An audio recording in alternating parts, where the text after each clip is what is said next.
अस्सलामुअलैकुम नाज़रीन, आप देख रहे हैं पावर अलर्ट न्यूज़ HD। आइए आपको आगाह करते हैं एक अहम खबर से। जावरिया से हमारे नुमाइंदे हाजी जफर अब्बास की खुसूसी रिपोर्ट। डेंगू एक ख़तरनाक मर्ज़ है, एहतियाती तदाबीर अख्तियार करके डेंगू के मर्ज़ से बचाव मुमकिन है। इन ख्यालात का इज़हार असिस्टेंट एजुकेशन ऑफिसर मरकज़ जावरिया मोहम्मद सकलेन भट्टी ने government primary school number 1 Javeria में डेंगू सेमिनार से खिताब करते हुए किया।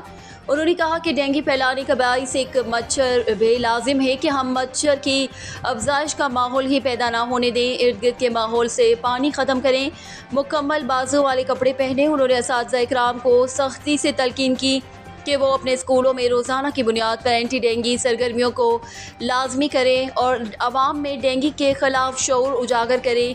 बादशाह हेडमास्टर हाजी मोहम्मद शब्बीर भट्ट, साहबजादा फैसल महमूद, खुरम शहजाद कम्बू, मोहम्मद इकराम, मोहम्मद यूसुफ भरत, हाजी मोहम्मद यूनुस और जाहिद नसीरुल्लाह ने भी खिताब किया। बादशाह असातिज़ा इकराम ने डेंगू रैली में भी निकाली। रिपोर्ट हाजी जफर अब्बास, तहसील रिपोर्टर, शाहपुर, जावरिया।